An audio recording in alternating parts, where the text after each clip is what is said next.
하나의 에피소드로 하나 좀 시작을 해보겠습니다.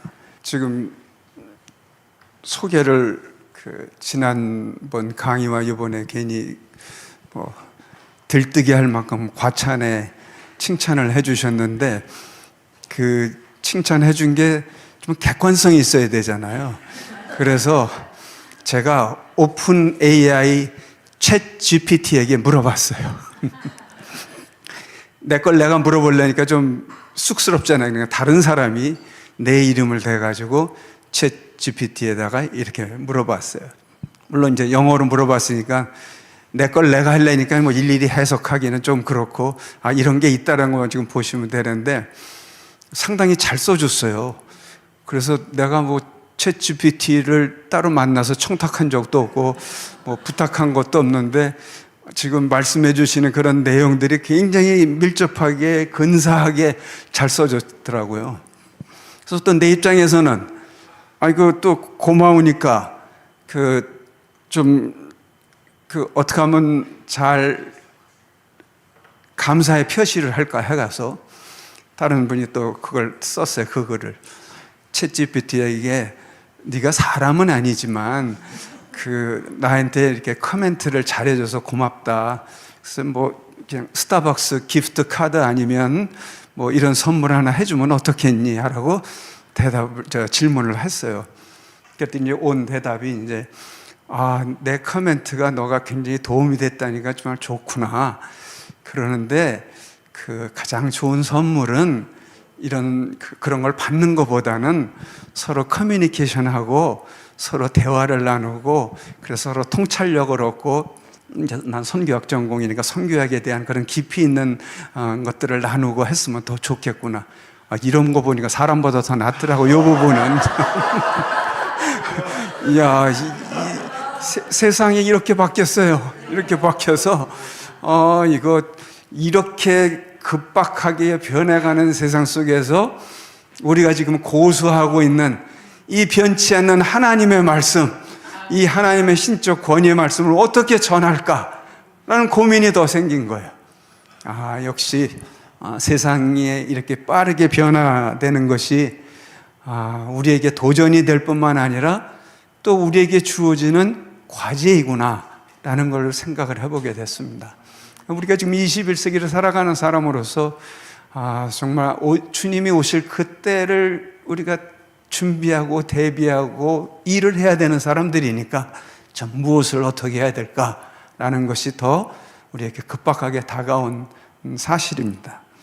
제가 지난 첫 번째 강의 때도 하나의 스토리를 소개하고 시작을 했는데 오늘도 한번 이렇게 스토리를 시작을 해볼게요. 여기가 어디냐면 튀니지입니다.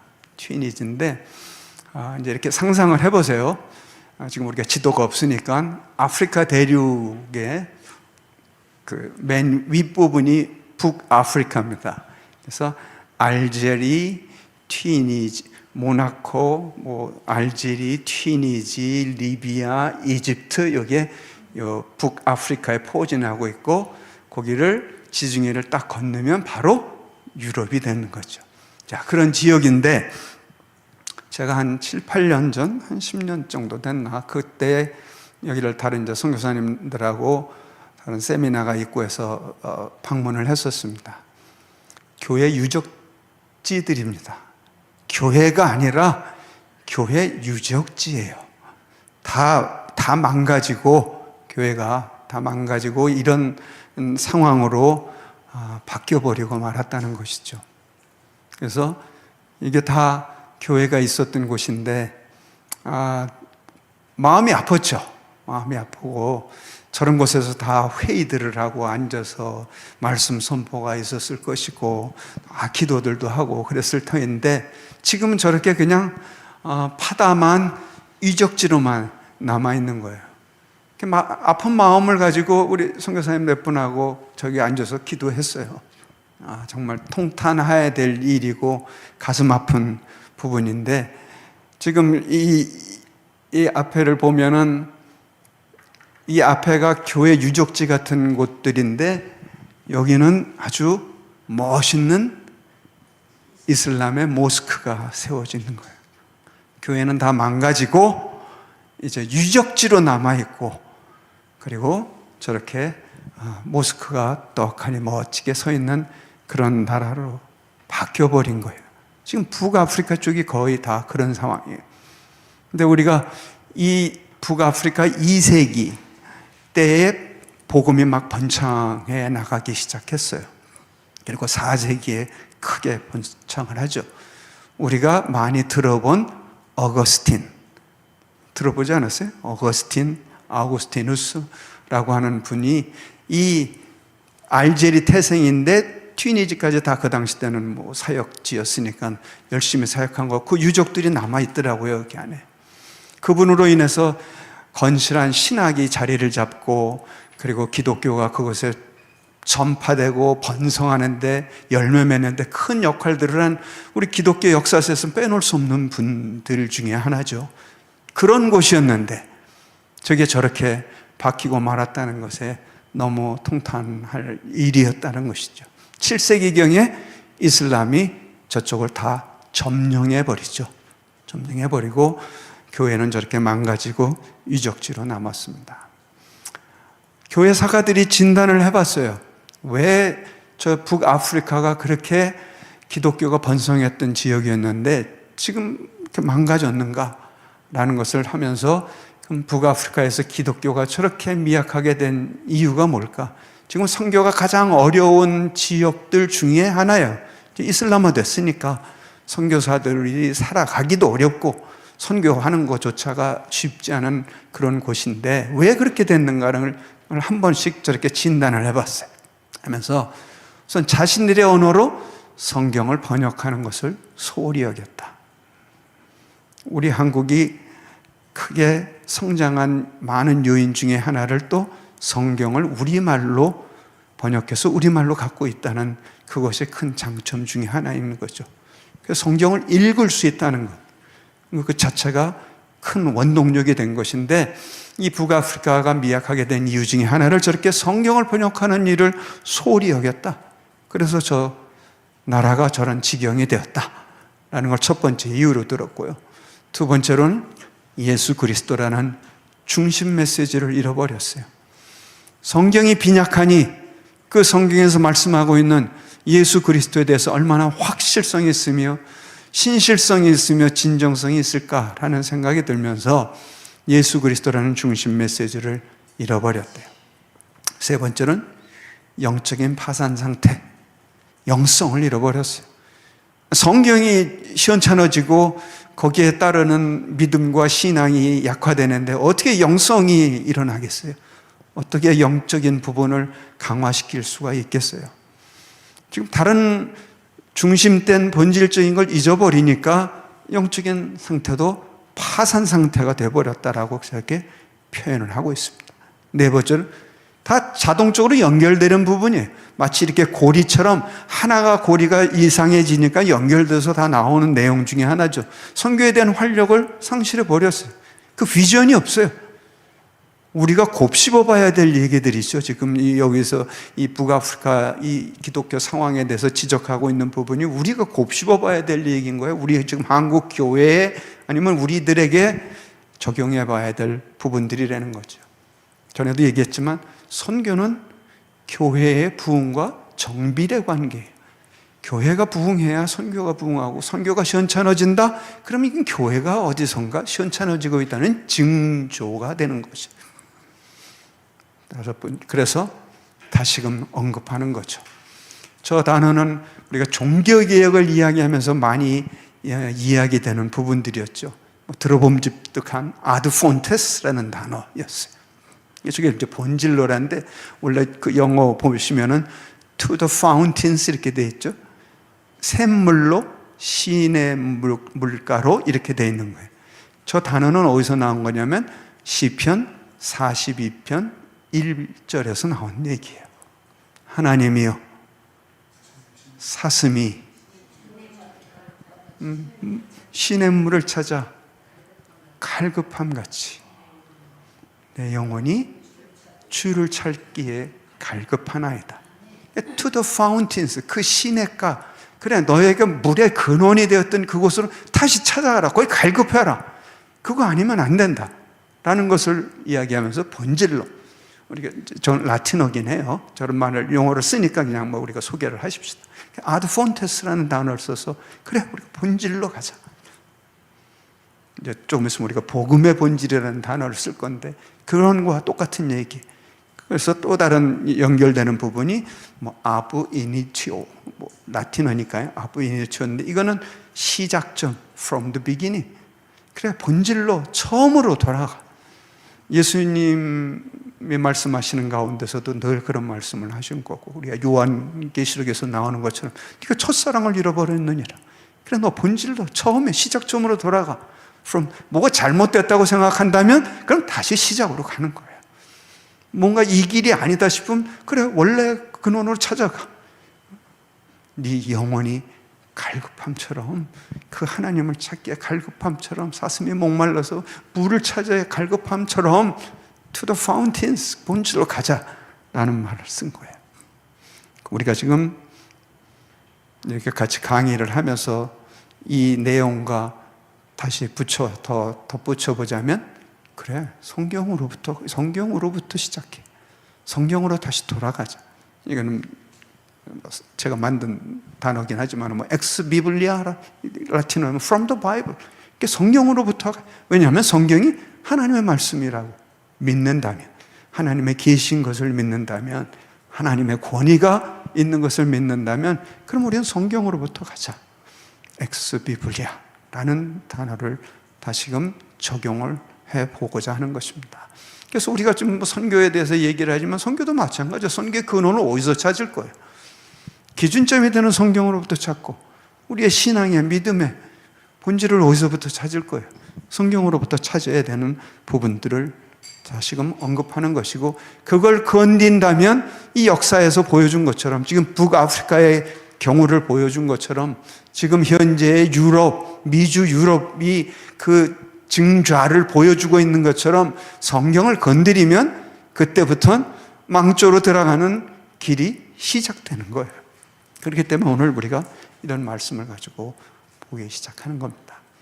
사실 이제 우리가 돌아가면 그 로널드 히긴스라고 하는 영국의 경제학자인데, 그분이 이렇게 지적을 했어요. 세계가 지금 위험하다, 거의 뭐 종말의 지경으로 가고 있는데, 거기에는 이런 요인들 때문에 그렇다. 인구도 빨리 늘어나고 있고, 그에 따르는 기근이 늘어나고, 자원은 점점점 고갈되고, 그로 인해서 자연이 파괴되고, 우리가 지금 겪고 있는 이 핵의 위협, 그 다음에 이 기술이 발달하다 보니까 이제 유전자도 조작을 할 수 있고, 뭐 별별 일들이 다 그런 테크놀로지가 발달하고 있으니 조절할 수 없는 어떤 기술적인 부분까지 늘어나는데, 자, 이런 것들이 이 우리의 인류를 위협하는 요인 중에 하나다. 비슷한 얘기를 또 이 사람이, 존 레슬리라고 하는 영국의 철학자가 타이틀을 The End of the World, 이 세상의 끝, 종말이라고 하면서 비슷한 이 단어를 들었죠. 전쟁, 오염, 그리고 질병, 우리 뭐 겪어봤잖아요. 코비드-19에서 질병, 뭐 핵폭탄, 환경오염, 우리가 현재를 지금 겪고 있는 이런 부분들이에요. 다 타당한 얘기고 수긍이 갈 수 있는데, 이 두 사람의 얘기를 듣다가 어떤 얘기가, 단어가 떠올랐냐면 죄의 문제. 죄의 문제는 어떻게 할 거예요? 이 사람들이 지금 이렇게 얘기하면서, 그래, 우리 인류가 그러면 같이 화합해서 잘 머리를 맞대고 하면 이거는 극복할 수 있는 문제다, 그렇게 얘기를 했어요. 지금 현재 우리 뭐 국제적으로 그렇게 시도를 하고 있잖아요. 기후 변화에 따라서 그런 것도 탄소도 뭐 감축해 보려고 하고 열심히들 노력하면서, 이 사람들도 똑같은 얘기가 그거예요. 사람들이 같이 모여서 이걸 맞대고 잘 연구하고 힘을 모으면 이 위기를 극복해 나갈 수 있다 라고 했는데, 내가 볼 때는 그러면 이 죄의 문제는 누가 해결할 것이며, 이렇게 이 온 세계 가운데 펼쳐져 있는 이 죄악의 문제는 아직도 구원받지 못하고 있는 저 많은 사람들이 있는 건 어떻게 누가 해결할 것인가 라는 그런 안타까움이 들더라니까요. 지금 2022년도를 기준으로 해서 이미 80억 인구가 넘었어요. 인구가 80억이 넘었다고요. 그 중에 통계로 나오는 거 보면 기독교인의 숫자를 26억 몇천 명, 기독교라고 말하지만 기독교라고 타이틀이 붙어 있는 건 다 포함한 거예요. 뭐 로마 카톨릭도 들어가 있고 뭐 정교회도 들어가 있고 다 그런 거예요. 그 중에 뭐 천주교인들, 로마 카톨릭 교인들을 보면 12억 몇천만, 그러면 이제 26억 몇천만 빼기 뭐 12억 몇천만 하고, 그 다음에 기독교인 중에서도 또 뭐 명목적 기독교인, 우리가 흔히 쓰는 뭐 가나안 교인을 비롯하여 명목적 기독교인들 숫자까지 뺀다면 그렇게 많은 숫자가 아니죠. 아직도 많은 숫자가 이 지구상에서는 복음의 필요성이 있는 사람들, 이 복음이 전파되어서, 성경 말씀이 전파되어서 그들이 하나님의 백성이 되게 하는 일들이 우리의 과제인 거죠. 지금 우리는 뭐 이 강의를 듣고 있는 우리들은 뭐 안 믿는 사람들이 아니죠. 믿는 사람들이에요. 믿는 사람들이기 때문에 우리에게 주어진 과업, 과제, 해야 할 일들이 있는 것이죠. 지금은 우리가 뭐 23억, 26억 몇천 명이지만 이것저것 다 빼고 나머지들 무신론자, 하나님이 없다고 하는 자들, 그리고 불가지론자들, 하나님이 있는지 없는지 모르겠다라는 자들, 그런 사람들이 우리 주변에 아니면 세계를 보면 널브러져 있는 거죠. 우리 예수 믿는 사람들은, 기독교인들은 우리 안에 여기 요 바운다리에서만 있는 게 아니죠. 우리의 생각과 우리의 기도와 우리의 삶의 지경이 사실은 온 세계를 향해 있는 것이죠. 왜냐하면 하나님이 그렇게 관심을 가지고 계시니까요. 하나님이 우리 한국에만 관심 있나요? 아니면 뭐 이스라엘에만 관심 있나요? 하나님이 지구상에 있는 모든 인류를 향해서 하나님의 그 구원의 열심과 구원의 열정을 가지고 계신 분이기에, 우리가 믿는 자라면, 하나님의 백성된 자라면 우리도 마찬가지죠.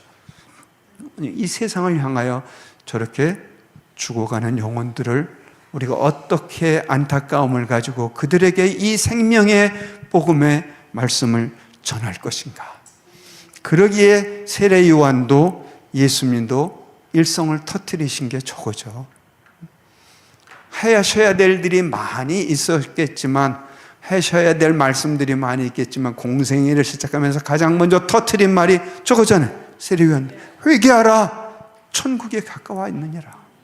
예수님도 똑같은 말씀하시죠. 회개하라, 천국에 가까이 왔느니라. 회개가 없이 믿음이 생길까요? 구약에서부터도 하나님께 가까이 나가는 자는 속죄제를 지었잖아요. 속죄제를 드렸잖아요. 속죄제는 곧 내 죄를 회개한다는 거예요. 나의 잘못과 이 잘못과 죄를 회개하고, 그리고 나는 하나님께로 나가겠다라고 하는 의식이잖아요. 똑같이 예수님도, 세례 요한도, 먼저 사역을 시작한 세례 요한도 회개하라, 천국에 가까웠느니라. 그냥 단순한 외침이 아니라 저 회개라는 말은 곧 그 다음에 이루어지는 우리의 모든 신앙의 단계에 적용이 되고, 시작점, 아까 본질이라는 말 썼잖아요. Ad fontes, 본질이란 말. To the fountains, 우리의 물의 근원, 갈급함의 물의 근원이 되는 그 신음을 찾아가듯이, 그 간절함과 갈급함과 하나님께 향한 그 마음이 저 단어로부터 시작하는 거예요. 그렇기 때문에 우리가 복음이라는 말을 쓰는 것이고, 저 밑에 복음의 본질이라고 단어를 표현한 것도 그거죠. 아까 그래서 아드 폰테스라는 말을 다시금 여기다 적용을 해볼 것이고, 다시 또 시작점을 삼아야 될 것이고, 여기로부터 시작해야 될 것이죠. 누가복음 24장 46절부터 사실 시작되는 거지만, 오늘 회개라는 단어에 초점을 맞춘다면 24장 47절에 그의 이름으로 죄사함을 받게 하는 회개가 예루살렘에 또 시작하여 어느 특정한 족속에만 돼 있나요? 아니죠. 모든 족속. 그래서 지난 강의 때 제가 그 단어도 똑같이 적용을 해본 거예요. 우리의 대상은 모든 자들이, 이 지구상에 살고 있는 모든 인류. 그러고 보니까 하나님이 그러시니까 하나님이 모든 인류에 관심이 있으시고 이 모든 인류 가운데 어떻게 생명의 구원의 복음의 말씀이 들어가야 되느냐에 관심이 있으시니까 바로 대상은 모든 족속이에요. 그 죄사함을 받게 하는 회개. 아까 그 철학자, 경제학자 이 두 사람이 이 나라가 이 인류가 어떻게 망해가는가에 대한 위험한 요소는 지적했지만 정작 영적으로 다 죽어가는 저 사람을 향하여 저 인류를 향한 하나님의 말씀은 어떻게 전파가 돼야 되는지, 그래서 누가복음 24장 47절에서 복음에 대한 말씀을 증거해 주고 있는 그의 이름으로, 예수 그리스도의 이름으로 죄사함을 받게 하는 회개가 예루살렘부터 시작해서 모든 족속, 그리고 사도 바울도 똑같이 유대인이나 헬라인이나 누구에게나 남녀노소 다 불구하고 누구에게나 하나님께 대한 회개와 예수 그리스도에 대한 믿음을 증거한 것이다. 이게 바로 복음의 본질인 거예요. 복음의 본질을 놓치면 그 다음에 뭐 이런저런 얘기, 뭐 미사여구를 다 쓰고 멋진 말은 다 할 수 있을지 모르지만 정작 복음이 무엇인지에 대해서는 놓쳐버리고 만다는 그런 아쉬움이 있다는 것을 다시금 우리가 시작해 봐야 될 것이에요. 그렇다면 그 일을 위해서 우리를 선택했잖아요. 하나님이 우리를 선택했어요. 우리가 뭐 얼마나 큰 일을 잘했기 때문에 하는 것보다는 하나님의 목적이 있기 때문에, 지난 시간에 디모데전서 2장 4절을 인용하면서 하나님의 목적이 무엇인가, 그 목적을 위해서 우리를 선택했고, 다시 지난 강의를 이렇게 머릿속에 한번 그려보신다면, 머릿속에 그려보라고 지금 얘기하는 건 굉장히 무리죠. 이게 지금 지난주도 아니고 지지난주니까, 이거 우리 학생들도 마찬가지고, 지금 내가 얘기하는 거는 학교에서 말하자면 3학점짜리로 한 학기 동안 강의하는 거거든요. 그러니까 3학점짜리 한 학기가 우리가 15주를 해요. 그러면 15 곱하기 3이면 45시간. 45시간 하는 거를 우리는 지난 시간 1시간 하고 집은 이번 1시간에 끝내버리는 거예요. 여러분의 얼마나 탁월함을 이번에 여기서 보여주는 건지, 우리는 이 정도예요. 우리 성수협은 이 정도라는 거를 좀 알아봐 주시면 좋겠고, 자, 이런 가운데 하나님이 우리를 선택해 주셨어요. 이게 얼마나 감사한 일이에요. 이건 말로 어떻게 표현을 해요. 그래서 우리가 이 말씀들을 보면은 하나님의 선택에는 조건이 없다. 이스라엘을 조건 따져서 하나님은 선택했나요? 그래, 지난 강의에 그걸 보십시다. 기억을 되살려 보면 하나님이 이스라엘을 선택하는데 무슨 거기에 선택의 조건이 있었어요? 아니, 전혀 없었어요. 이스라엘이 지금 여기 신명기 7장 7절에서부터 8절 이 말씀이 나오잖아요. 여호와께서 너희를 기뻐하시고 너희를 택하시면, 너희를 선택하시면 너희가 다른 민족보다 수요가 많기 때문도 아니란다. 너희는 오히려 다른 민족 중에 적은 자야. 별 볼 일 없는 자야. 그럼에도 불구하고 하나님께서 다만 너희를 사랑하셔서 선택한 거란다. 그렇잖아요. 그러니까 우리는 예수 믿었다는 이 사실, 하나님의 백성이 됐다는 이 사실 하나만으로도 우리가 감격 속에 살아가야 되고 감사 속에 살아가야 되고, 우리에게 주어진 특권이라는 것이죠. 그 특권을 받은, 그 선택받은 자에겐 할 일이 있어요. 그냥 무조건 선택했다고 해서 그냥 선택하고 마른 건가요? 그건 아니죠. 선택에는 반드시 어떤 목적이 있을 거 아니에요. 그를 통해서 이루어가실 하나님의 구원 역사. 지난 첫 시간에 하나님의 구원 스토리를 얘기를 했잖아요. 창세기 1장 1절부터 요한계시록 22장 21절까지 6단어인데 6단어를 혹시 기억하실까요? 이것도 좀 무리죠? 창조, 타락, 약속, 약속의 성취, 적용, 완성, 이 6단어를 소개를 했어요.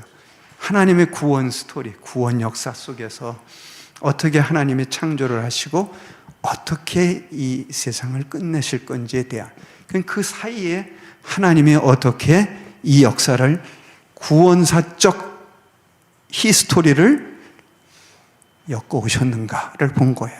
그래서 구약과 신약을 연결해서 우리가 전체적인 걸 봤듯이, 오늘은 그걸 조금 더 세밀하게 짚어 들어간다면 다 이런 거로 귀결이 될 거예요. 하나님은 왜 선택하셨는지. 그런데 우리가 선택받은 거는 무조건적인 선택, 우리가 잘나서가 아니라 무조건적인 선택이고, 우리가 너무도 잘 아는 요한복음 3장 16절에서 또 그렇게 나왔잖아요. 하나님께서 세상을 이처럼 사랑하사, 아니 이 세상에 있는 사람들이 무슨 일을 했다고, 뭐 하나님께 이쁨 받는 짓을 했다고, 그런 거 전혀 없잖아요. 그냥 일방적인 하나님의 사랑으로, 하나님의 사랑, 이렇게 사랑해서 이 죄인들을 구원하시려는 하나님의 그 구원 역사. 베드로전서 2장 10절에 보니까 너희가 전에는 백성이 아니더니 이제는 하나님을 선택해서 하나님의 백성이 되었다. 전에는 긍휼을 얻지 못하더니 이제는 하나님은 너에게 긍휼을 줬어. 그러면 9절에서 왜 그런지가 나오는 거거든요. 우리가 10절만 보면 지금 그런 거예요. 하나님의 백성이 되었어. 우리에게 똑같이 이 문장들을 다 그냥 대입해 보면 알잖아요. 하나님이 그래, 우리를 무조건적인 선택에 의해서 하나님이 우리를 백성 삼으시고 너에게 긍휼을 베풀어 주셔서 하나님을 믿게 하고 하나님의 백성이 되었느니라. 요한복음 15장 6절을 이거에 참조라고 했는데, 거기 예수님이 제자들에게 그렇게 말씀하시고, 내가 너희를 택했지 너희가 나를 택한 게 아니란다. 너희가 나를 택한 게 아니라 내가 너희를 택한 것이다 라고 주님이 제자들에게 말씀하신 거예요. 여러분이 먼저 택하셨습니까? 하나님을? 하나님이 다가와 주시고 하나님이 우리에게 은혜를 베풀어 주셔서 무조건적인 선택으로 하나님의 백성이 되었다는 이 놀라운 사실을 보게 된 것이죠. 선택하였다고 해서 우리가 다른 민족을 배제한 것이 아니다. 이거 우리가 선교의 개념에서 매우 중요한 의미를 담고 있어요. 구약에서 이스라엘을 하나님의 백성으로 선택했다고 해서 나머지 민족을 버렸나요? 아니에요. 영어도 하나 나왔어요. representative, 대표적으로 하나를 뽑은 거예요. representative, 대표자예요.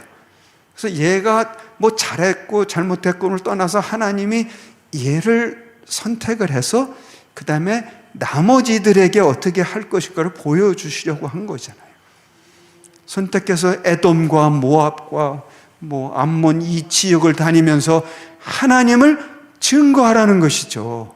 하나님, 너를 선택했다고 해서 다른 사람들 다 죽여버리고 다 그냥 배제시켜버리라가 아니라 너를 선택해서 너를 통하여, 지금 제가 쓰는 이런 단어 하나하나는 이미 우리가 첫 시간에 잘 유념해서 적용을 하자고 한 거예요. 이스라엘 안에서 먼저 역사를 보여주시고 이스라엘을 통하여 다른 모든 민족에게 하나님의 하나님 되심을 증거하라는 거였거든요. 다른 이방 족속을 다니면서 하나님의 우리 안에 어떻게 역사를 하셨고 우리를 어떻게 구원해 주셨고 우리에게 어떻게 행하셨는지, 구름 기둥과 불 기둥으로 단석을 쳐서 물이 나오게 하시고 적들을 배척하게 하시고, 다른 이런 모든 하나님의 구원의 역사를 너희 안에서 먼저 경험했으면 그 하나님이 누구신지를 너를 통해서 증거하겠다는 거거든요. 다른 이방 족속들을 다니면서 우리에게도 똑같은 거예요. 우리를 선택했으니 우리를 통하여 행하실 하나님의 구원 역사가 있다는 거예요. 크고 작은 걸 떠나서죠. 여기 어떤 큰 일을 하고 작은 일을 하고 그런 규모나 사이즈의 문제가 아니라 우리의 삶 가운데서 나를 통해서 행하실 그 하나님의 역사를 이 선택이라고 하는 단어 속에 적용해 보면서 나가야 될 부분들이, 오해한 게 있죠? 유대교가 그런 거예요. 자기네만 자기네만 하나님이 사랑하셔서 자기네 그 유대교 안에서만 역사하시는 하나님인 것을 자꾸 하나님을 축소시켜 버렸죠. 그러니까 신약을 안 믿잖아요. 신약 성경 가지고 있지 않잖아요. 구약 성경만 가지고 하고 그거 외워대고 자기네에게 필요한 구절들만 뽑아서 계속 외워대고 자기네 안에서만 구원의 일들을 이루시는 하나님인 거로 그 하나님의 구원 역사를 축소시켜 버렸어요. 뭐 전문 용어로 말하면 환원주의, 축소주의 그렇게 표현하는 거예요. 그러니까 하나님의 구원 역사를 축소시켜 버려요. 그래서 주위에서 우리가 살펴봐야 될, 오늘날 우리에게도 주위에서 살펴봐야 될, 선교적으로 적용해 봐야 될 단어가 이런 단어예요. 그 영어 단어로는 한 단어인데 이렇게 네 가지로 번역이 될 수가 있어요. 에스노가라는 말이 민족이거든요. 민족 중심주의, 에스노센트리즘 이렇게 되는데 이거를 자기 문화 우월주의, 자기 문화 중심주의 또는 자기 민족 우월주의, 자기 민족 중심주의에서 뭐 이렇게 네 가지로 그냥 다 번역해서 쓸 수도 있는 한 단어입니다.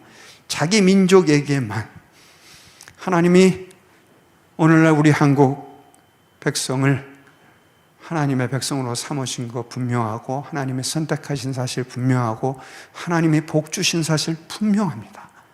그럼 우리만일까?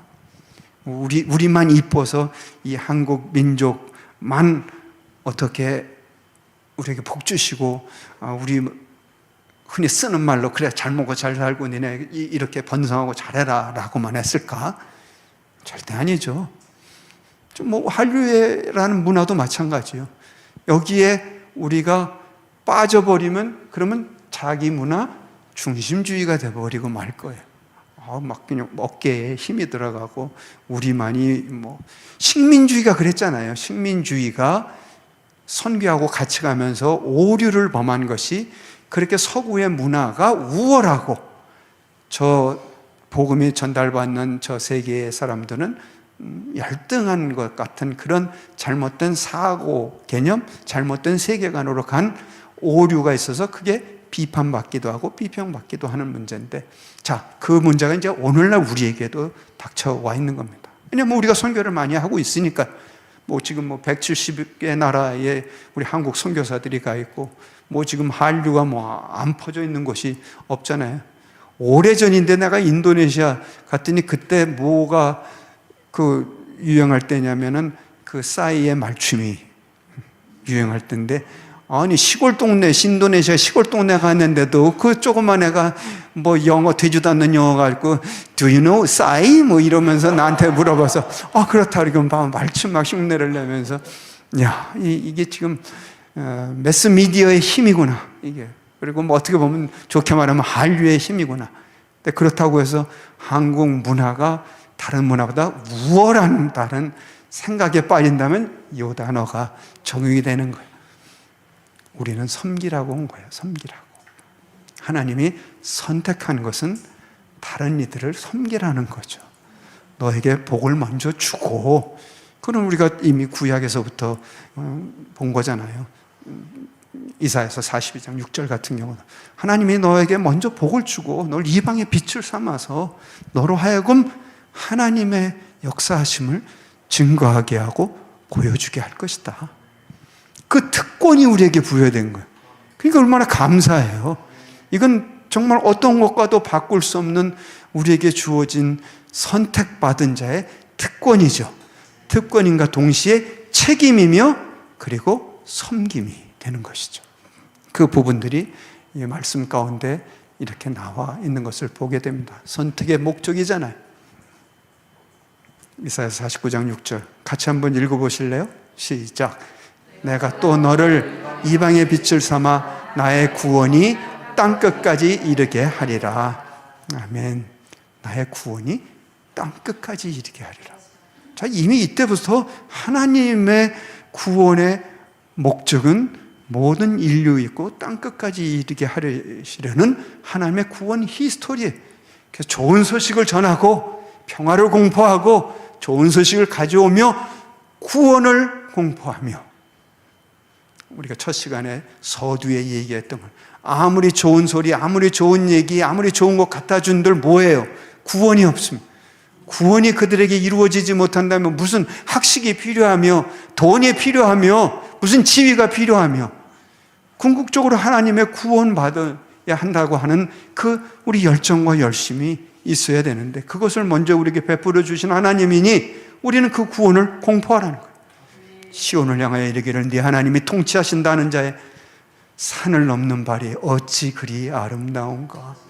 이 복음을 전하는 자들의 우리의 삶을 통해서 우리의 형편과 처지를 통해서라도 하나님의 하나님 되심을 증거하고 하나님의 생명의 구원의 복음의 말씀을 전한다면 하나님이 이렇게 칭찬해 주신대요. 야, 어찌 그리 아름다운고. 한 생명이 돌아오면 어떻게 된대요? 천국에서 잔치가 열린대잖아요. 얼마나 감사한 얘기예요. 오래전 얘기인데 내가 그 일본에 그 선교사님이 있는데 방문해서 갔는데 거기 미국 선교사가 한 사람이 있었어요. 그래서 날 보더니 자기가 지금 많이 힘들다는 거예요. 일본에서 이렇게 복음을 뭐 전해도 잘 믿는 사람도 안 생기고 교회도 조그맣고 막 이래서 자기가 좀 고통 중에 있다. 그래서 내가 지금 한 말 이 말 그대로 했어요. 힘내라, 힘내시오. 이 천하에 한 생명만 얻어도 천국에서는 잔치가 열린다고 하니 우리가 그걸 보고 사역을 하고 나갑시다 라고 권유하고 위로하고 했어요. 바로 이 얘기는 거죠. 구원이 이뤄서 한 생명이라도 하나님께로 돌아온다면 이 하나님이 이렇게 감격하신다는 거예요. 어찌 그리 아름다운고. 여호와께 노래하며 그의 이름을 송축하며 그의 구원을 날마다 선포할지어다. 그의 영광을 모든 민족, 땅끝 모든 민족 끝까지 그 기이한 행적을 모든 백성 중에 선포할지어다. 이게 선택받은 자의 사명이며 목적이고 해야 할 과업인 거예요. 그걸 통해서 우리에게 주신 말씀들. 베드로전서 2장 9절에 보니까 너희는 택하신 족속이, 아까 2장 10절을 봤거든요. 베드로전서 2장 10절에 보니까 너희가 별거 아닌데 하나님이 베풀어 주셨단다. 긍휼을 베풀어 주셨고 너희를 하나님이 그냥 선택해 주셨단다. 그게 10절이고 그런 사람이기에, 그런 자들이기에 하나님의 선택받은 자들이 뭘 해야 될지를 9절에서 얘기를 하는 거예요. 너희는 택하신 족속이요, 선택받은 백성이요. 그래서 왕같은 제사장, 거룩한 나라, 대표자로 뽑았죠. 소유된 백성이니 어두운 가운데 불러내어 귀한 빛에 들어가게 하신 자의 아름다운 덕이라고 조금 풀어봤더니 그거가 하나님의 그 탁월하심, 놀라우심, 이런 의미가 담겨요. 그래, 그 하나님의 그 엄청난 광영을, 놀라우심을 네가 선포하라는 거예요. 근데 베드로전서, 베드로가 얘기를 했지만 출애굽기에 똑같은 19장 5절에서 6절 말씀이 똑같은 단어들이 그렇게 들어가서 이미 그때 얘기를 했더라고요. 그러니까 구약과 신약의 연계성들이, 연속성을 우리가 또 볼 수가 있죠. 구약의 백성들을 들어서 그렇게 얘기하신 것처럼 신약에서도 하나님의 백성들을 들어서 너희가 이런 자들이나 너희를 택했고 제사장을 삼고 거룩한 나라고 소유된 백성이니 네가 예전에는 별 볼 일 없었던 자였으나 하나님이 긍휼을 베풀고 하나님이 사랑을 베풀어서 너를 선택해 주셨으니 네가 이 일들을 행하게 하려 함이라, 선포하게 하려 하심이나. 우리가 지난 시간 끝부분에 지상 대위임령, 지상 명령과 지상 위임을 조금 구분해서 얘기를 했죠. 그래서 마태복음 28장 18절이 20절이 지상 대위임령인데 예수께서 나와일라 가라사대 하늘과 땅의 모든 권세를 내게 주셨으니 그러므로 너희는 가서 모든 민족이에요. 모든 민족, all nations, all people 제자로 삼아 아와주의 아들과 성령의 이름으로 세례를 베풀고 내가 너희에게 분부한 모든 것을 가르쳐 지키게 하라. 볼지어다 내가 세상 끝날까지 너희와 항상 함께 있으리라 하시니라. 지난 시간에 지적하지 못한 부분이 28장 18절이에요. 요걸 놓쳐버리면 우리의 일이 또 어려워진다는 거죠. 그러므로 했으니까 결론이 있잖아요. 결과적으로 우리가 이렇게 해야 된다. 그러므로. 근데 이 결론이 잘 이루어지기 위해서는 앞에 서론이나 본론이 잘 풀어져야 되잖아요. 그게 바로 18절인 거예요. 예수님이 하늘과 땅의 모든 권세를 가져서 예수 안에서, 예수 그리스도 안에서 우리가 이 일을 행할 수 있다는 것이지, 그 앞에 절을 떼버리면 그러면 주어가 내가 된다니까요. 내가 가서 이것도 하고, 내가 가서 저것도 하고, 뭐 가서 세례도 베풀고, 뭐 가르치고, 뭐 이런 모든 일들이 다 그렇게 되는데, 이건 내가 주체가 되어서 하는 일이라니까요. 18절을 연결시키자고요. 내가 주체가 되는 게 아니에요. 나는 이 일을 그분 때문에 행하는 것이지, 그분이 하늘과 땅의 모든 권세를 가지신 분이기 때문에, 그래서 우리가 복음을 전파할 때 담대할 수 있는 거예요. 뭐 선교지를 생각하면 더하죠. 우리 이 안에서야 뭐 그런 핍박과 그런 어려운 일들이 덜하지만, 저 많은 선교지 상황을 보면 이건 뭐 우리가 말로 형용할 수 없는, 아니 목숨이 왔다 갔다 하는 일들을 행하게 해야 되는데, 그래도 우리가 겁내지 않고 할 수 있는 일들은 온갖 또 영적인 또 전투들이 얼마나 강하게 벌어집니까? 거기를 담대하게 우리가 행할 수 있는 것은 하늘과 땅의 모든 권세를 가지신 그분 안에 있기 때문에, 예수 그리스도 안에서 하늘과 땅의 모든 권세를 가지신 그분 안에 우리의 믿음이 있기 때문에 그 일들을, 나머지 일들을 행할 수 있다는 것인 거예요. 그분이 우리와 항상 함께 있으리라. 이거보다 우리에게 힘을 받을 수 있는 일이 어디 있어요? 하늘과 땅의 모든 권세를 가지신 분이 나와 우리와 항상 함께 있을 거래. 할렐루야. 얼마나 감사한 일이래요. 그러니까 우리의 믿음의 본질, 복음의 본질을 다시 자꾸 얘기를 하는 거예요. 되돌려서 저걸 다시 리마인드하고, 그걸 통해서 우리가 힘을 얻고 더 강력하게 나아갈 수 있는 거예요. 그래서 사도 바울의 서신서 중에 중요한 구절 하나가, 내가 예수 그리스도 안에서, 내가 예수 안에서, 내가 그리스도 안에서, 그게 여러 번 나오게 된 거예요. 그럼 사도 바울이 사역을 하는 데 있어서 힘의 근원과 동력이 되는 건 예수님이었다는 거죠. 왜냐하면 그분이 하늘과 땅의 모든 권세를 가지신 분이기 때문에, 내가 믿음이 그분 안에 있다면 나는 그 일들을 행할 수 있는 담력과 담대함이 있는 거죠.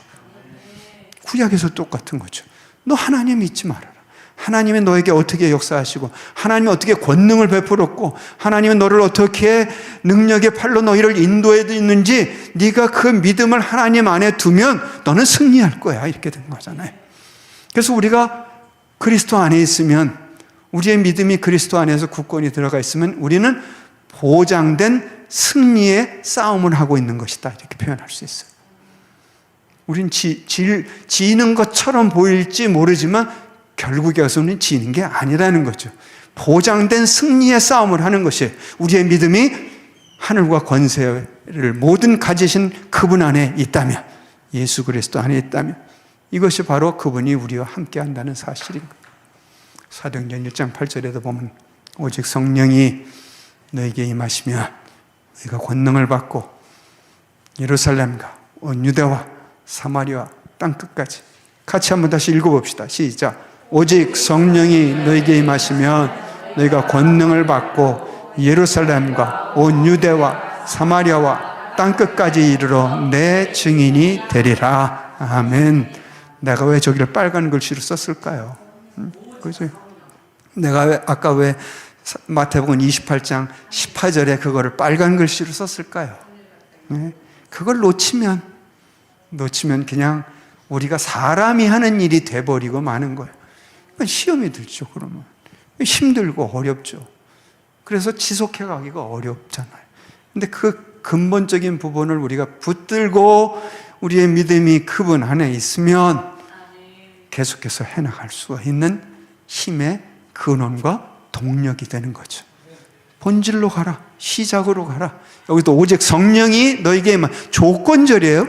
오직 성령이 너에게 임하시면 너희가 권능을 받고 그렇지 않고 너희가 그냥 혼자 가서 뭐 예루살렘을 열심히 하고 온 유대와 사마리아 땅끝까지 이 일이 하라는 그게 중요한 게 아니라 먼저 하나님과의 관계 속에서, 하나님과의 믿음의 관계 속에서 성령이 너에게 임하면 그럼 내가 이 일들을 감당해 나갈 수가 있다는 거예요.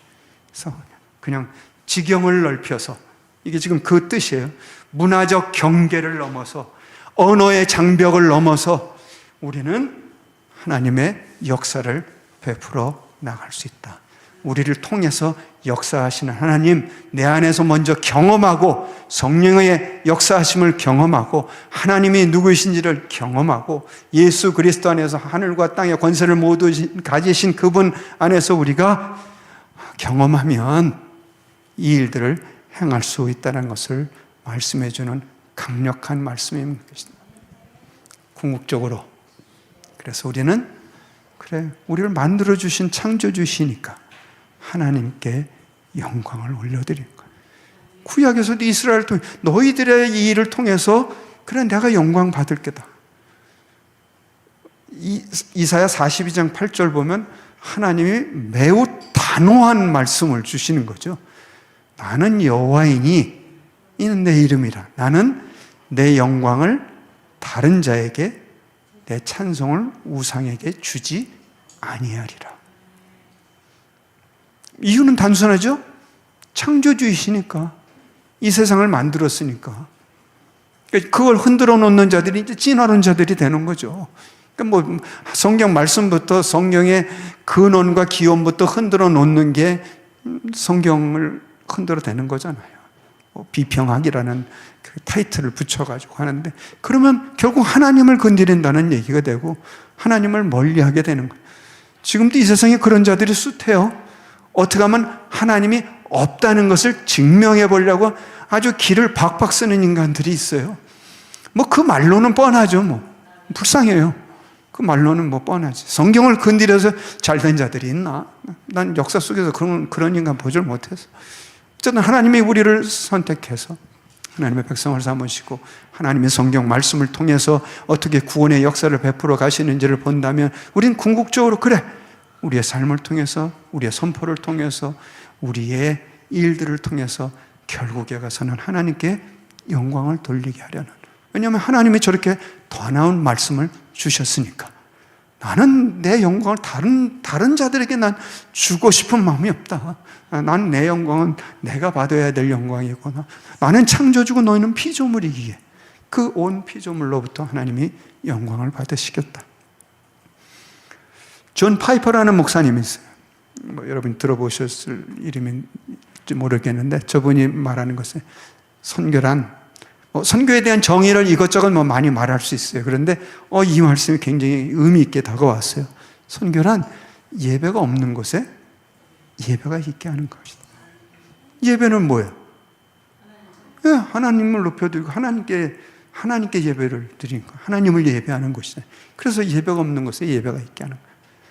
이 말을 염두에 두진 않았는데 제가 경험적으로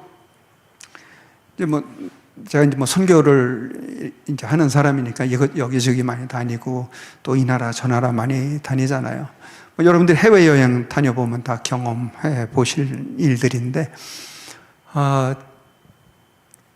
이제 시차가 있으니까 잠이 잘 안 오고 뒤적뒤적대고 이제 그런 시간들이 지나면서 어느 날 어느 순간에 머리에 이 큰 불빛 같은 게 촥 지나가면서 떠오르는 생각이 하나님께 영광인 거예요. 하나님은 24시간 내내 영광을 받으시기를 원하신다는 거예요. 그걸 조금 풀어서 설명을 해보면, 우리 한국의 주일날 오전 11시 예배를 한번 기준으로 삼아 봅시다. 그럼 2시간 전에 이미 호주에서 예배가 있게 되는 거예요. 하나님을 예배하는 예배가 드려지고 있어요. 자, 우리보다 1시간 뒤 베이징에도 교회 있어요. 예수 믿는 사람들 많이 있어요. 베이징에서. 2시간 뒤면 태국, 베트남, 6시간, 8시간 뒤면 저 유럽, 그 다음에 뭐 아프리카, 또 더 뒤면은 미국, 우리가 고이 잠든 그 시간에 정반대에 있는 아르헨티나, 브라질, 뭐 칠레 이런 데서 예배가 드려지고 있는 거예요. 이게 얼마나 놀라운 일이에요. 지금 나 혼자만 감격하고 있는 거죠? 이게 지금? 응? 야, 서프라이즈예요. 예, 이렇게 깨닫고 이렇게 얘기한 건 나밖에 없더라고. 어디서 들어보니까. 그래서 이 말에 대한 건 내가 전매 특許권이 있는 건데, 이게 엄청난 사실이더라니까요. 그래, 하나님이, 그래, 맞아. 내가 지금 아니더라도 어디선가에 하나님의 백성들을 통해서 예배를 통해서 영광을 받으시는구나. 내가 자고 있는 동안에도 다른 나라에 저쪽에 있는 사람들로부터 따라오지고 또 그 시간에 따라 물론 자전이라는 것이 물리학적으로 이렇게 태양을 돌면서 지구가 자동으로 돌면서 시간차가 있지만 그걸 영적으로 한번 대입을 해보고 풀어본다면 그래 하나님은 나 아니더라도 누군가로부터 24시간 내내 하나님이 예배를 통해 영광을 받으시기를 원하시는구나 라고 깨닫게 됐어요. 이 일에 우리가 불림을 받았습니다. 이게 엄청난 일 아니에요? 엄청난 특권이잖아요. 그래서 하나님께서 우리를 통해서 행하실 일들이 있기에 우리가 별 볼 일 없는 사람처럼 보이는지 모르지만 우리를 불러주신 것이고 택하신 것이고 우리 안에 역사하신 하나님이 우리를 통해서 모든 민족에게 구원의 메시지가 선포되고 증거되어서 하나님을 높여드리고 하나님께 크신 영광을 올려드리는 여러분들 되기를 축원합니다. 기도하겠습니다. 사랑하신 아버지 하나님, 은혜 중에 저희들을 불러서 선택하셔서 하나님의 백성을 삼아주셔서 감사합니다. 저희 안에서 역사하신 하나님, 우리를 통해서 행하실 일이 있기에 선택하셨습니다. 우리의 삶을 통해서, 우리의 입술을 통해서, 우리의 발을 통해서 하나님의 구원의 놀라운 메시지가 선포되어서 온 지경 안에 있는 죽어가는 생명들에게 하나님의 구원의 말씀을 선포할 수 있는 특권을 저희들에게 주셨으니 이것을 통해서 하나님의 백성들이 늘어나게 하시고 우리의 삶의 지경이 하나님의 천국의 지경이 넓어지게 하시고 또 하나님을 높여드리는 놀라운 일들이 곳곳에서 일어나도록 은혜를 베푸시고 함께하여 주옵소서. 예수님의 이름으로 감사하며 기도드리옵나이다. 아멘. 네, 오늘 우리 정청자님께서 선교가 성경의 곳곳에서 우리 하나님의 백성들에게 주신 귀한 사명이다라는 것을 구약과 신약의 여러 가지 말씀 통해서 주셨습니다. 그리고 또 시작을 우리 한때 어거스틴이 있었던 그 북아프리카 지역에 그 한때 교회가 번성했는데 그 교회가 건물이 또 성도들이 이렇게 없어진 상황을 보시면서 그곳에 그 자국어로 된 성경의 번역이 미흡해서 여러 가지 그 신앙이 약화됐다라는 부분을 또 말씀을 좀 해주셨습니다.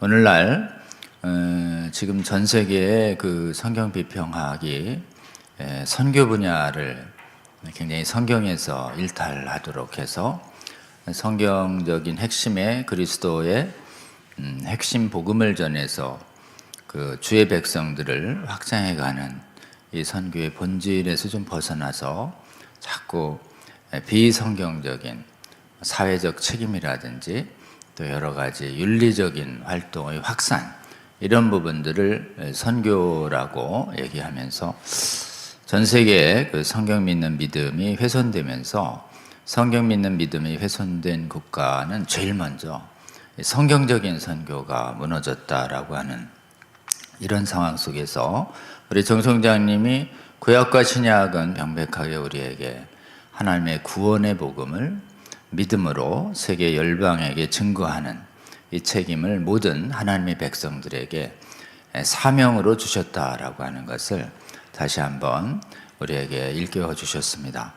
저희 성수협도 지금 성경을 불신하게 하는 비평신학을 대적하려고 하는 것은 이것이 궁극적으로 하나님에 대한 바른 선교 또 바른 예배를 훼손하는 굉장히 중대한 악한 교훈이기 때문에 우리가 이것을 막아서는 것이고, 여러분 우리 정 총장님 말씀하신 것처럼 성경에서 말씀하신 이런 구원의 복음을 가장 이렇게 믿음으로 선포해서 전 세계의 수많은 백성들이 예수 그리스도의 구원을 감사하며 찬양하며 바른 예배를 드리는, 이것이 우리 선교의 본질이고 목적이다라고 하는 것을 깨닫고, 우리 성수협도 궁극적으로는 우리 하나님께 영광을 돌리는 이 선교 사역을 위해서 우리가 택함받고 부름받았다.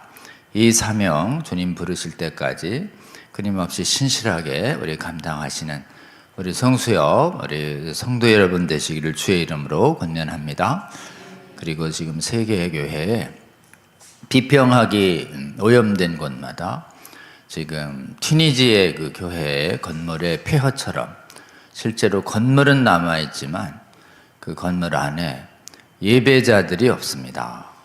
비평하기 들어간 곳은 선교사들도 파송하지 않습니다. 또 파송한다 하더라도 구원을 선포하는 선교사들이 파송되는 것이 아니라 구제 활동이라든지 교육이라든지 구원과 무관한 윤리 사업을 위한 사역자들이 파송되고 있으면서 그것이 자꾸 선교라고 이렇게 오도하는 이런 일들이 참으로 많이 있습니다. 여러분, 전 세계의 주요 선진국 중에서 성경에 근거한 이런 복음적인 성경 충실한 선교가 남아있는 곳은 현재 대한민국뿐입니다. 지금 세계적인 선교학계에서 이렇게 성경에 충실한 선교학을 잘 이렇게 신학적으로 방어해 주시고 또 충실한 선교학자들 위해서 이렇게 후학을 양성해 오신 우리 정 총장님께 우리 한번 감사드리고요.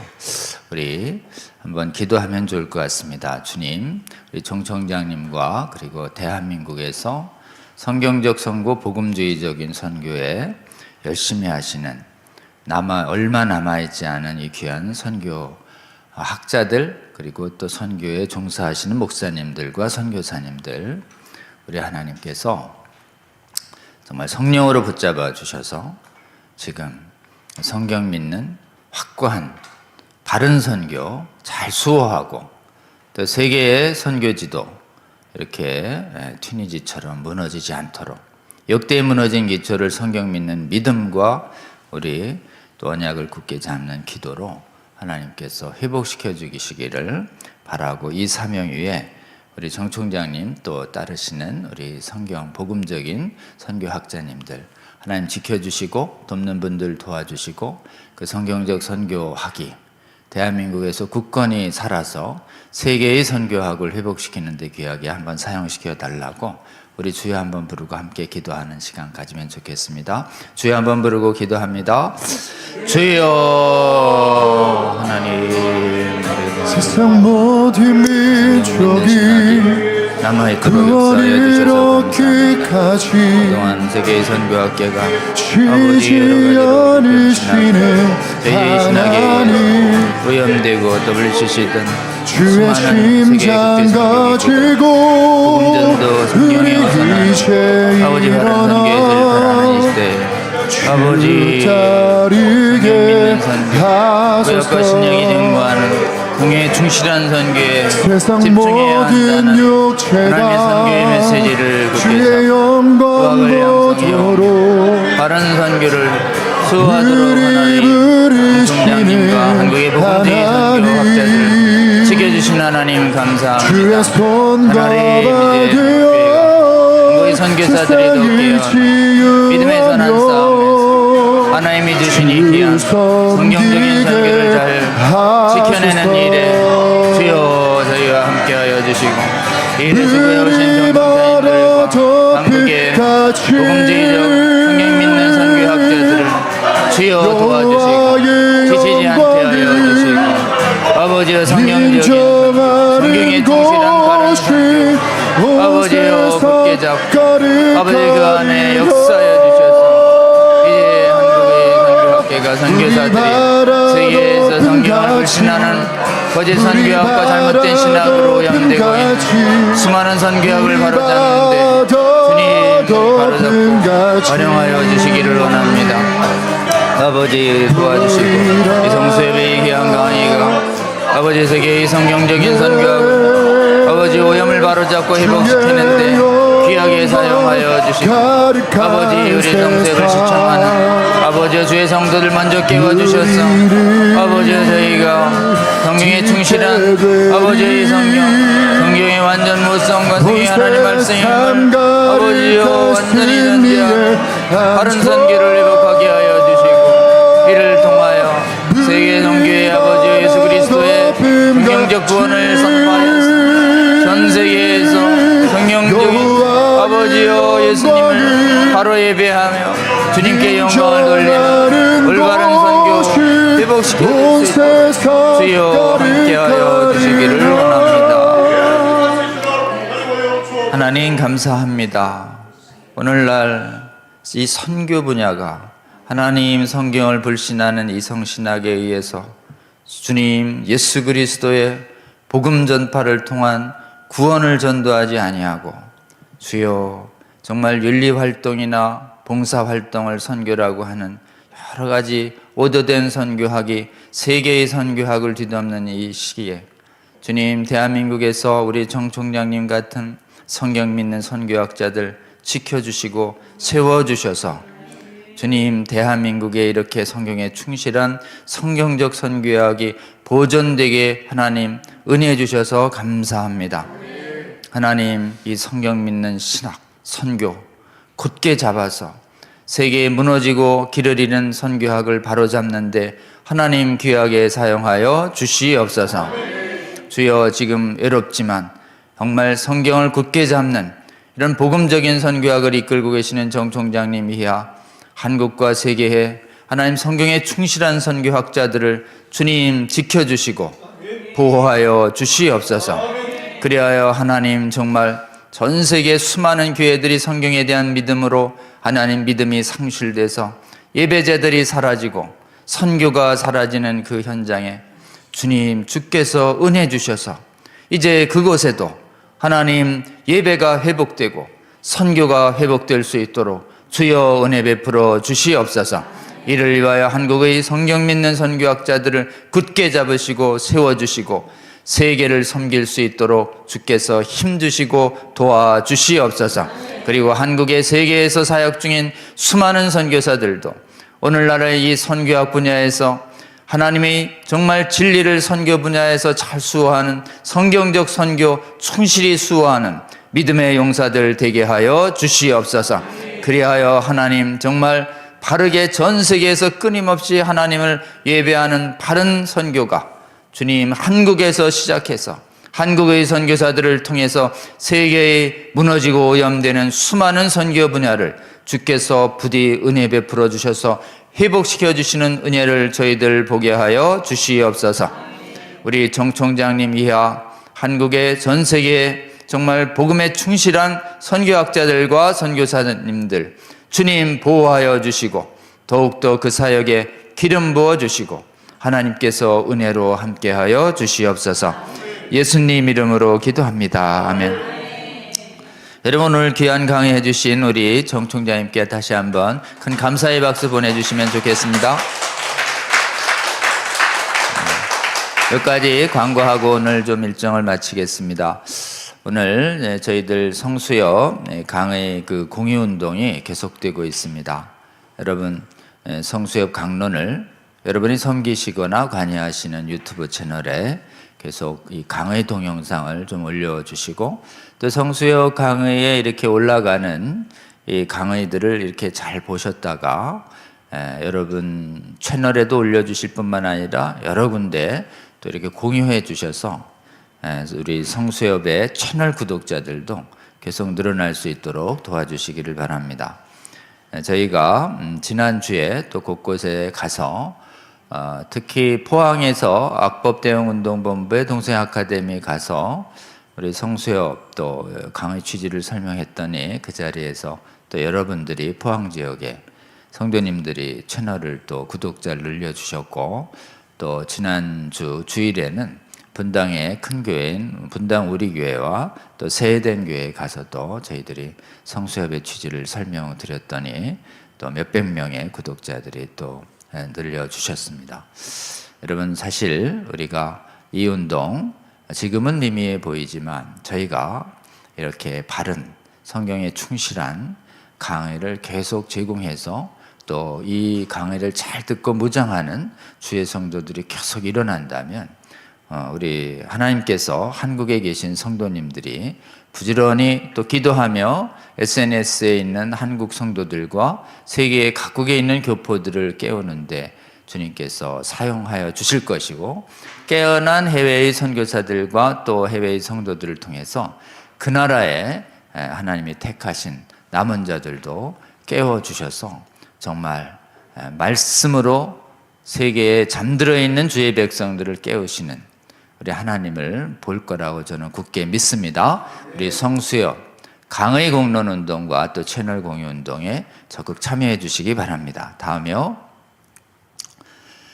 네, 우리 기도회가 있습니다. 목요일마다 우리 하나님 나라를 구하는 이런 언약산 기도회 있습니다. 추운 날씨인데도 한 20여 분 이상이 계속 우리 함께 청계산 기도처에서 기도하고 있고요. 그 다음에 온라인으로도 여러분들이 함께 기도해 주고 계십니다. 여러분, 사실은 숫자적으로 우리 매주 그래도 2시간 가까이를 이렇게 하나님 나라가 교회에 임하기를, 특히 교회에 임하는 하나님 나라를 훼손시키는 거짓된 신학을 대적하는 우리 언약을 굳게 잡는 야외 기도 운동이 일어나고 있다는 것 자체가 참으로 감사한 일이다 하지 않을 수 없습니다. 여러분, 각처에서 형편껏 우리 기도 제목을 놓고 여러분 기도해 주시고, 또 이 성수협 강의를 듣고 계신 또 현장 계신 분들 형편이 되시거든 저희 청계산 기도처에 함께 오셔서 함께 하나님 나라를 위해서 우리가 뜨겁게 기도하면, 구하면 주시겠다고 하시고, 먼저 하나님 나라를 구하라는 그 계명을 지키면 우리 하나님께서도 우리에게 찾아오셔서 우리를 구원하시고 보호하실 거라는 그 언약을 굳게 지키신다고 우리 주님이 약속하셨습니다. 여러분, 그 언약 굳게 잡고 기도해서 언약을 신실하게 지키시며 은혜를 베푸시는, 언약을 신실하게 지키시며 은혜를 베푸시는 그 하나님이 바로 헤세드의 하나님입니다. 여러분, 헤세드의 본질은 언약을 지키시는 하나님이십니다. 우리는 수없이 언약을 어기지만 우리가 돌아오면 그분은 반드시 언약을 지키십니다. 굳게 믿으시고 여러분 언약을 굳게 잡고 기도해서 하나님 나라가 여러분 각자의 삶뿐만 아니라 교회와 세상에 임하도록 놀랍게 역사하시는 우리 하나님 같이 기도하며 보며 경험하는 우리 성수협 성도 여러분 되시기를 주 이름으로 권면하고, 또 혹시 이 산기도 운동을 보시고 이렇게 감동되시는 해외의 교포분들께서는 여러분이 계신 각처에서도 함께 모여서 하나님 나라를 구하는 언약기도 운동을 시작해 주시기를 권면드리고 싶습니다. 다음이요. 네, 다음 주에는 우리 김윤태 교수님, 우리 조직신학 분야에 있어서 지금 성경의 권위 수호가 얼마나 중요한지에 대한 귀한 강의 해주실 겁니다. 지금 강의 제목이 유사, 가로 열고 사이비 이래 돼 있죠. 굉장히 강하죠. 네. 지금 뭐 이렇게 신학에서 사이비가 너무 많다.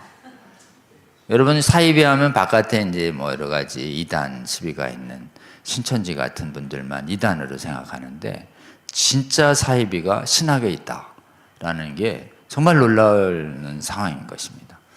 그래서 우리 백석대에서 지금 가장 강력하게 성수협 신학생 운동이 일어나고 있습니다. 성수협 신학생 동아리를 우리 이 백석대에서 처음 만들었고요. 첫 강의가 진행됐고 또 이번 주에는 또 제가 또 백석대 또 두 번째 강의로 갑니다. 그리고 백석대에서 이렇게 비평 반대 신학운동이 일어나자 신학생들이 눈을 떠서 자기들이 평소에는 성경 비평 비슷한 강의를 들어도 그냥 침묵하고 말았는데 이제는 용기 얻은 신학생들이 비평 비슷한 강의가 오면 손을 들고 질문해서 교수님 그것은 성경에 어긋난 거 아니냐는 이런 놀라운 비평신학 대적운동이 백석대에서 시작되고 있다는 이 놀라운 소식을 여러분에게 전하고 싶고, 백석대의 그 수많은 복음적인 동아리 4개, 5개를 시간 내서 우리 지도해주고 계신 분이 바로 우리 김윤태 교수님이십니다. 여러분, 우리 김윤태 교수님 무엇보다도 정말 조직신학 분야에서 믿음의 선한 싸움 맹렬하게 해오신 훌륭하신 주의 나라의 전사입니다.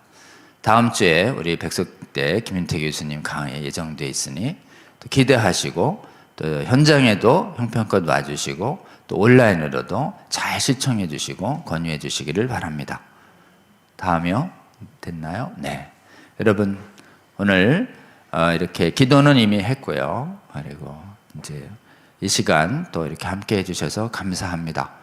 다음 주에 또 우리 성수여 뵙도록 하고, 다음 주에 뵐 때까지 여러분 이 귀한 강을 열심히 주위 분들에게 카톡으로 국내국외 가리지 아니하고 전파하시는 우리 성수여 회원분들 되시기를 주의 이름으로 권면합니다. 여러분, 그러면 또 다음 주 이 시간에 뵙겠습니다. 감사합니다.